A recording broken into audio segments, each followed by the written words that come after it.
Looking at the key drivers for AI implementation, the efficiency imperative, nonprofits must be able to do more with limited resources. When we started this company around the 2008, 2009 timeframe, this was the case then. Here in 2025, this is still the case today. I don't know if it's any better or worse than the great financial crisis that we were in when we started the business, but this is just something that we all have to deal with. Stakeholder expectations, donors and beneficiaries are expecting modern, personalized experiences.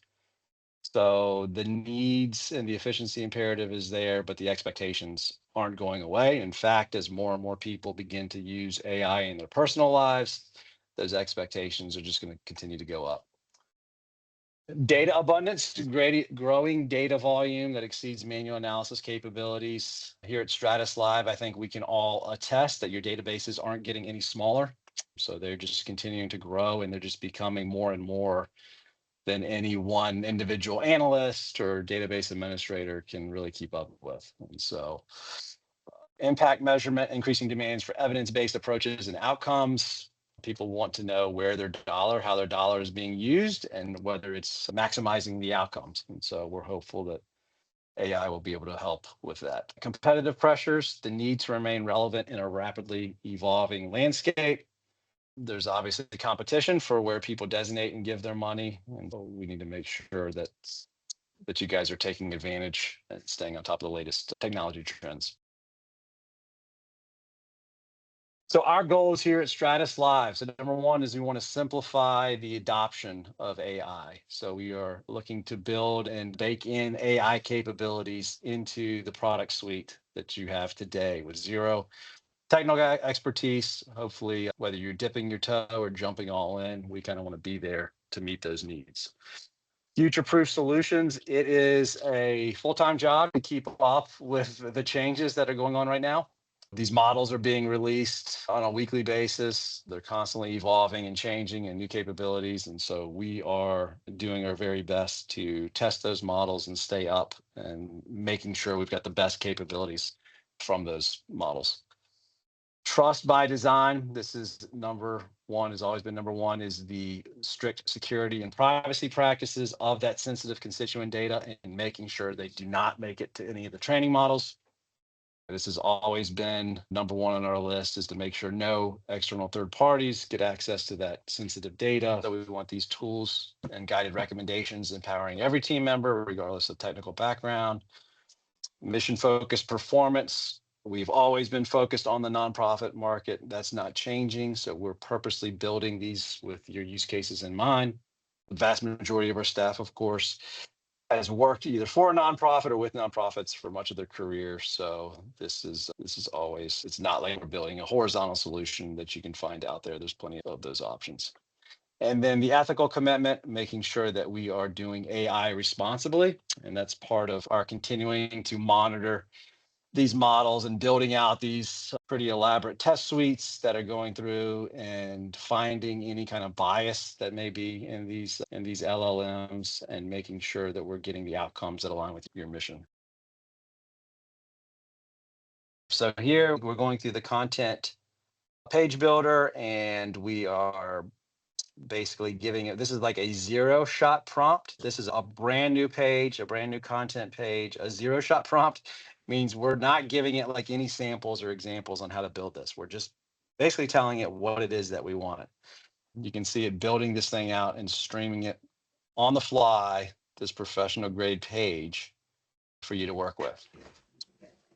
Back here in the content pages, here is another page that we generated. And if you don't like it, you can, of course, create brand new. But if you just want to come in and make tweaks, I'm going to go ahead and open our page designer here. And you'll see we can just come in here and start clicking on these sections. So this particular one has a couple of different content sections. I can go pick the one that I want to edit, maybe this top section here, expand out this rich content page, and essentially come in here and just start making updates to what I want. I click on that. If I need to go in and update these little metrics here, I can go in and make changes on these on the fly. So maybe I want that to say 140 and say 60. So I can go ahead and start tweaking these things and changing the content with the rich content editor at my fingertips. So I can also drop down to HTML, of course, if I have that skill set, or if there's something in here that I want to get really granular with, I can also do that. Moving on into what we're calling Agent Hub. And so this interface, of course, this interface is built within Ignite, but it has access to things outside of Ignite. Ignite is where a lot of the we can build a lot of the kind of more capable user interfaces. CRM, of course, has got some limitations on how custom we can make those things, but I think you'll see here that we can tie in and leverage all of that CRM data and put it to work here by the Agent Hub. What I want to demonstrate is this chat interface. So this is where my user has access to quite a few of these agents. I'm going to go through a couple of these samples just to show what this looks like. Let's start here with this digital engagement agent. Hello, I'm the digital engagement agent. I can help you provide you with assistance with digital engagement activity with Ignite. Hey, so this is me chatting here. I've been out all morning at the Ignite, at the user conference. Think, what have I missed? And so, of course, the agent is working off of the database. And we've, of course, have seeded it with some of this data here to help with the demonstration, but you get the idea. 32 donations were made, totaling $8,750. 12 new volunteer signups, 45 event RSP. So there's just a very quick way to go and get this information across the platform on what I missed. And then it comes back to me and says if there's any details in specific areas or need to sort. So it's telling me like what other things that it can do for me. I'm going to go over here to this fundraiser agent since it's an expert on our fundraising results and say, hey, what is our average gift amount today?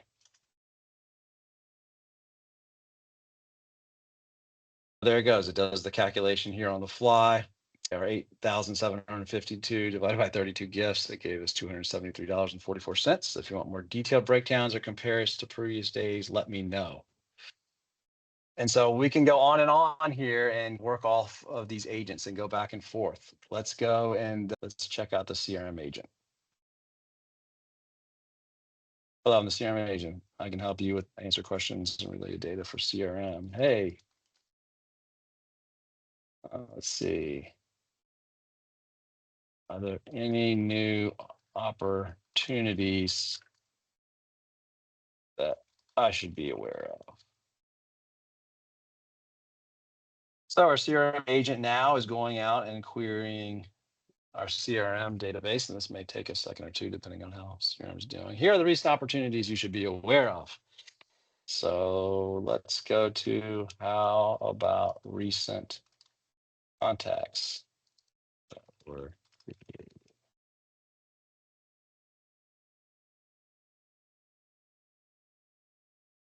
All right, so it's going out and pulling a number of contacts that were created here. So it looks like there's our Sarah Gleason. Let's see if can you give me a link to CRM to Sarah Gleason's contact record?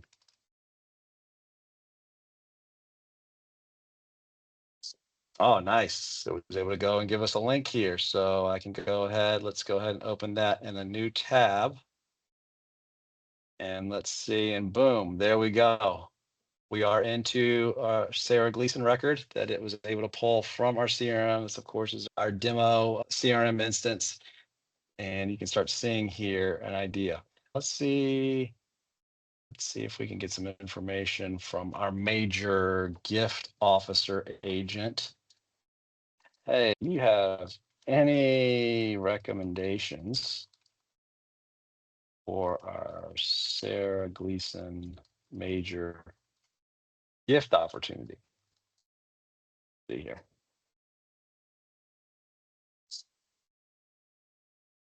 What tactics do you recommend? Certainly, here are some effective major gift engagement tactics. So we get this nice thing here, or a list of different things that it's based on all of the data and information that it's been trained on, or that it has to personalize impact story, leadership engagement, program visit, or tour. And that's the thing, is now we're corresponding back and forth with our major gift officer agent, and we can really optimize these for your process and then have it either create or generate these things either in CRM, or just set up these tactics or processes as part of this major gift agent. Let's go look at how these things are going to show up in your day-to-day work or application experience. So the constituent profiles, but this really just shows any of the profile information on people who've engaged within Ignite. Let's go ahead and bring up Sarah Gibbons here.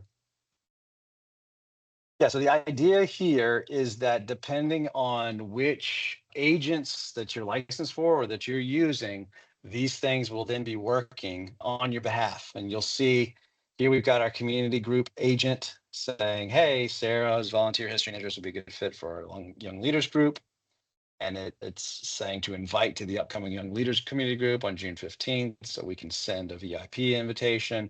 We've got a matching gift opportunity. Looks like she works for Acme Corp, which offers a generous one-to-one matching gift program. If she hasn't taken advantage of it yet, should we send her a follow-up email highlighting the match? So that's another agent. We've got this engagement action plan here. Sarah shows high potential for increasing her giving commitment. So this is what we were getting at with the major gift, is where we're creating these action plans. And from that, we can view a 6-month action plan.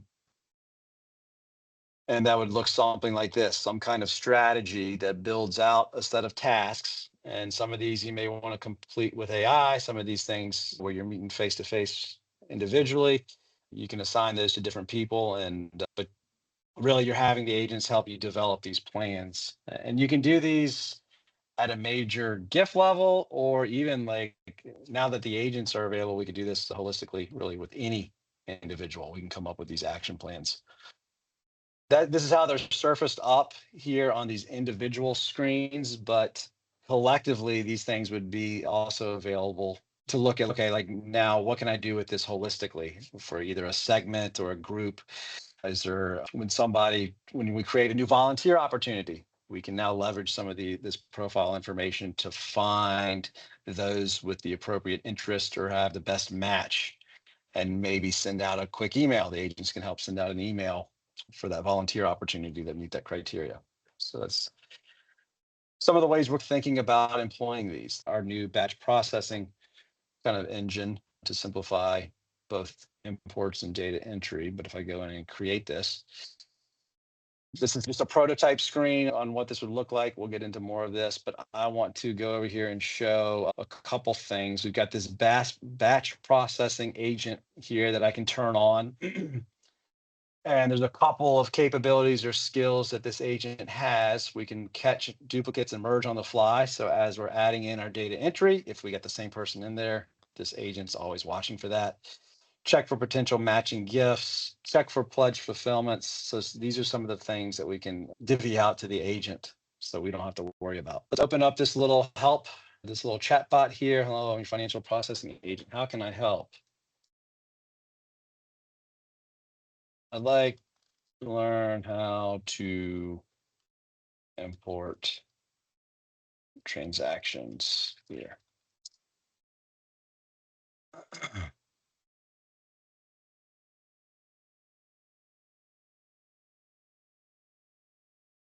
Let's see if this thing, okay. To import transactions, follow these steps. Go to the new batch creation page. Click the file upload box on the new batch page. Upload your file by choosing, dragging, and dropping, or clicking to upload a file link. Click process file after your file is uploaded. Manage the mapping of columns in the field mapping section after processing. All right, so this is nice. We've got a little context sensitive chatbot here. So each page we can leverage the documentation and the video libraries that we have to bring that right to your fingertips. So you're not having to go off to some external link and search and try to find how do I get to this? You got it at your fingertips. Let's go and look at this file upload here. And we'll go ahead and upload a file. Go ahead and bring up, this is a good sample file here. Based on our instructions, we'll go ahead and process that file. And looky there, we've got our AI assistant here. I've automatically mapped the columns from your file to our system fields. Please preview and adjust if needed. So what it did is it can take the file, which it could be really any file. Hopefully it's got columns that it can work with, but then it went and matched up those fields with the system fields, right? This is something that AI should be able to do. So you're not having to go bring up your Excel CSV and go change the column headings and go through that whole rigmarole. So we can confirm the mapping and then go process that file.